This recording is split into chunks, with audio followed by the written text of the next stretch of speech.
Tenho nojo de fundamentos da matemática. Perda de tempo útil na graduação de licenciatura. Conteúdo 100% inútil. Estudou conteúdos inúteis, Clóvis. Em um outro comentário ele fala que teoria dos conjuntos é uma imbecilidade que foi abandonada por vários países. Esse foi um comentário que foi feito aqui nesse vídeo, esses 3 comentários. Eu até deixei fixado. Eu vou deixar o vídeo na descrição e deixei o comentário fixado para ficar fácil de vocês encontrarem e ver aí a conversa. É um comentário que não merecia ser respondido porque a pessoa se vale de comunicação agressiva. Então, não vou entrar muito nos méritos da agressividade da pessoa, da falta de educação, porque a gente não sabe o que essa pessoa passou na vida para ser tão... usar esse tipo de linguagem, né, de comunicação para ser ouvida. Né? Mas vamos analisar se o que ele diz, a crítica que ele diz, tem algum fundamento. Então vamos usar aqui esses limões para fazer uma limonada. Por quê? Porque de fato houveram críticas quando surgiu a teoria dos conjuntos. O Kronecker, ele chamou o Cantor de charlatão, o Poincaré falou que era uma doença, que a matemática precisava se curar. Será que esses comentários aqui têm o mesmo fundamento filosófico, profundo, ou a pessoa está perdida? Bem, a gente vai investigar isso juntos. Eu vou mostrar aqui alguns vídeos, documentários, livros que eu vou sugerir para vocês. Vamos analisar e entender a confusão que esse cara está fazendo. Mas antes, se você gosta aqui do conteúdo do canal, não deixa de conferir o comentário fixado para saber como apoiar. E se você tem vontade de conversar comigo diretamente, saiba que aqui no nosso servidor Discord, toda semana, às segundas-feiras, a gente se reúne para conversar. Então, se quiser participar, vou deixar o link na descrição do convite para o Discord, para você entrar e trocar ideia comigo. É um servidor que a gente fala desde matemática do ensino médio até matemática avançada, aí, já na área de pesquisa. Então, se você interessar, veja o link aí na descrição. Então, vamos lá. O que essa pessoa está falando aqui? Na verdade, o que ela queria fazer era uma crítica com respeito à grade curricular do curso dela, porque parece que ela está fazendo matemática em licenciatura, e ele ou ela, não sei, foi obrigado a ver fundamentos da matemática. E quando a gente fala fundamentos da matemática, a gente não está falando de matemática fundamental. Fundamentos da matemática é uma área que se preocupa em dar um alicerce para toda a matemática. A gente vai falar um pouquinho mais sobre isso. E que ele acha que foi horrível, é inútil, e de fato é um negócio pesado, é um curso pesado, se ele viu isso, né, na graduação. E o que ele queria?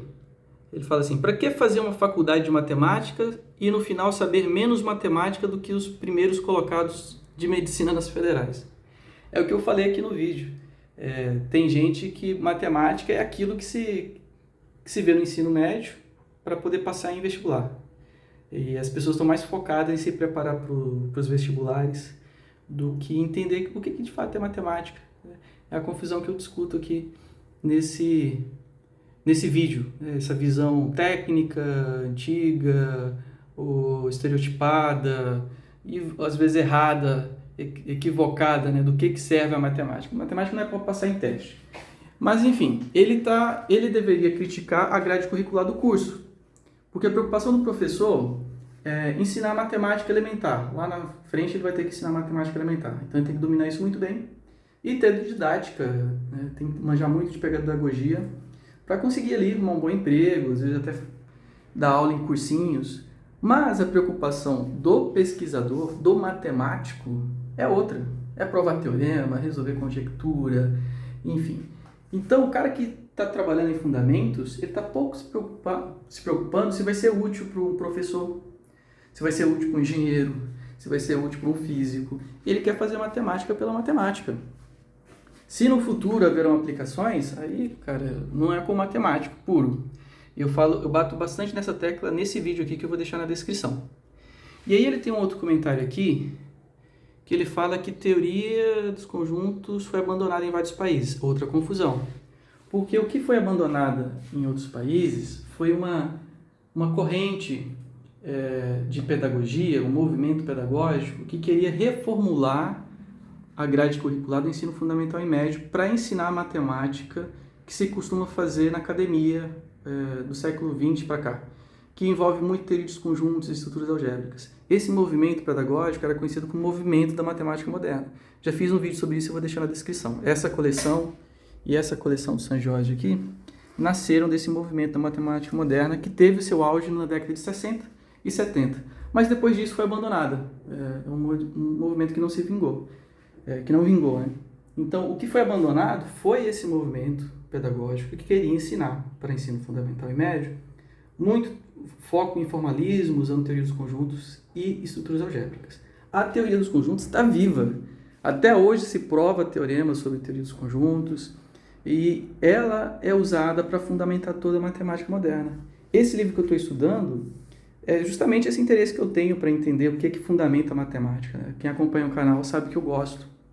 Me interesso por temas de filosofia da matemática e fundamentos da matemática.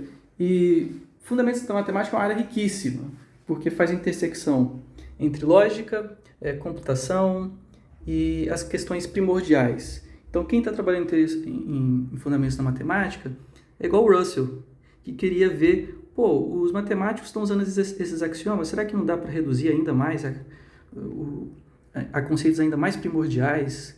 Será que a gente consegue reduzir a matemática lógica? O que a gente consegue fazer? Quais são as limitações dos nossos sistemas formais? O David Hilbert, o outro cara que trabalhou com fundamentos, certo? Que deu o tom para toda a matemática que a gente faz do século XX para cá, que a gente chama de movimento formalista. Ele deu uma nova visão para o que deve ser um axioma, reformula lá as bases da geometria euclidiana. Usando essa nova ideia de axioma, quem fez isso? O pessoal de fundamento. Com que objetivo? Deixar a matemática ainda mais rigorosa. E, como eu me interesso por essas questões, eu já fiz vários vídeos sobre isso, eu vou deixar todos eles na descrição. Outros vídeos correlatos a fundamentos da matemática. Então eu comecei a estudar isso por isso. Eu não sei se eu vou seguir na área de fundamentos, mas por hora eu estou interessado, eu quero estudar. Então para mim não é inútil. E para algumas pessoas sentem prazer, né, em estudar isso. E aí a opinião, como eu falei aqui, e o gosto alheio pouco valem nesse contexto. Agora, sobre as críticas que foram feitas sobre a teoria dos conjuntos, tem muito mais a ver com a filosofia da matemática desses caras. O Kronecker era um construtivista, não aceitava a visão de infinito que o Cantor tinha. O Cantor ele assume a ideia de infinito completo, enquanto o Kronecker era o potencial. Depois pesquisem a diferença entre esses dois infinitos. O Poincaré não estava gostando dessa nova matemática. Para ele, a atividade matemática envolve apelar para experiências, para intuição. Então aqui o David Hilbert está tentando castrar um pouco desse processo. E parece que você está livre em criar axiomas, de modo até que a gente construa uma aritmética de diferentes tamanhos do infinito. E isso pode soar muito estranho para alguns matemáticos. Até hoje, alguns matemáticos ficam olhando de canto de olho os trabalhos, meio assim, olhando de lado, com desconfiança para o que o pessoal em fundamentos estão fazendo. Mas o pessoal de fundamentos, se você for ver, ele está formalizando ideias, indo até as últimas consequências. Alguns vão falar, por que ficar investigando essas coisas? Cara, esse é o trabalho do matemático. Eu quero entender que axioma é equivalente a outro axioma, apesar de não parecer que são iguais. Que ideia é essa de infinito que a gente está usando? Aí o Cantor captura lá uma ideia de uma relação de bijeção entre dois conjuntos e leva isso até as últimas consequências. E o Tiago Dourado, nesse livro, explica isso de maneira maestral. Ele usa uma linguagem bem acessível, você não precisa de pré-requisito de ensino superior. Com um pouquinho de matemática do ensino médio, você consegue acompanhar esse livro.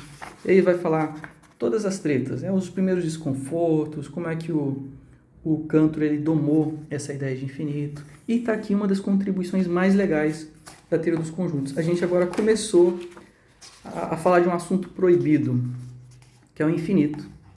O infinito, como nenhuma outra questão, abala tão profundamente as emoções humanas. O infinito, como nenhuma outra ideia, tão frutiferamente bem estimulado a mente, tão frutiferamente tem estimulado a mente. O infinito, como nenhum outro conceito, necessita ser esclarecido.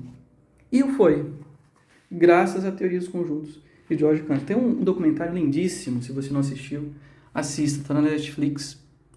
É isso aqui, é Uma Viagem ao Infinito, que inclusive o Steven Strogatz, autor desse livro aqui, aparece no documentário. E ele fala, desse livro ele fala do poder do infinito. Como essas ideias que a gente conseguiu domar nos ajudou a ter mais, que eu falei ali, ó, rigor, sobre áreas como o cálculo, que a gente chama a área que formaliza o cálculo e vai até as últimas consequências daquelas ideias intuitivas e de maneira rigorosa, é análise. E a análise bebe muito da teoria dos conjuntos. E ela virou o modelo padrão para a matemática atual. O sistema que a gente usa para formalizar todas as áreas da matemática é o que a gente chama de ZFC. É o que formaliza a matemática clássica. O ZFC tentou capturar e no âmago das coisas, no cerne dos conceitos que são usados para fazer a matemática clássica, e é o que é ensinado nesse livro. E eu estou estudando de turista mesmo, para conhecer e me familiarizar com o sistema ZFC, é o sistema de axiomas Zermelo-Fraenkel, mais o axioma da escolha, alguns podem achar inútil, mas eu, como me interesso, está sendo muito divertido, né, ver esse livro. É o único sistema usado para fundamentar a matemática? Não. Existem outros. Tem suas limitações. Aí, como eu falei, o pessoal da teoria dos conjuntos ajuda isso. Eles conseguem ter clareza. Olha, dá para fazer isso ou não dá para fazer isso com esse conjunto de axiomas. Olha, bora tentar dar uma outra base. Em vez de usar a ideia de conjuntos, bora usar a ideia de categoria. Também dá para fazer isso. E graças a esse trabalho, pessoas como Alan Turing, por exemplo, manjavam dos paranauês de fundamentos da matemática, é o pai da computação, certo? Então não é um trabalho hermético, sem uma base na intuição, porque quando a gente pega um livro assim de fundamentos, que já entra direto no formalismo da coisa, como diz o Fajardo aqui, as pessoas podem achar que aquilo ali não tem nenhum lastro com a realidade. No prefácio fala isso. Apresentar um tema da matemática em seu estado pronto e lapidado pode esconder sua beleza intrínseca e dissociá-la da realidade. Mas a teoria dos conjuntos está ligada diretamente aos processos mentais mais elementares que utilizamos para identificar padrões na natureza. Compreender esses conceitos abstratos faz parte da compreensão do nosso padrão de raciocínio. E a gente leva até as últimas consequências esse conceito, essa ideia de conjunto. Mas também na matemática elementar se fala de conjuntos. Esse livro aqui de aritmética, ele tem vários exercícios para vestibular que envolvem a ideia de conjuntos para você resolver problemas do dia a dia. Probabilidade usa demais a ideia de conjunto.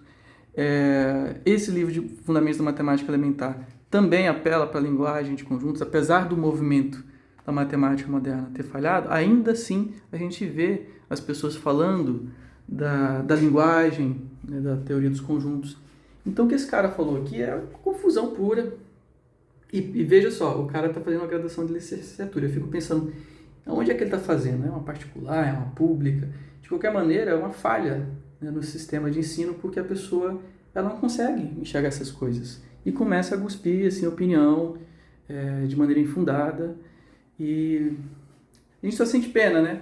Tristeza para uma pessoa assim, e ainda agindo de maneira... Uma pessoa frustrada, né? Para você usar esse tipo de linguagem, uma pessoa, infelizmente, que passou por algumas frustrações na vida e está muito amarga, e espero que essa pessoa melhore, né?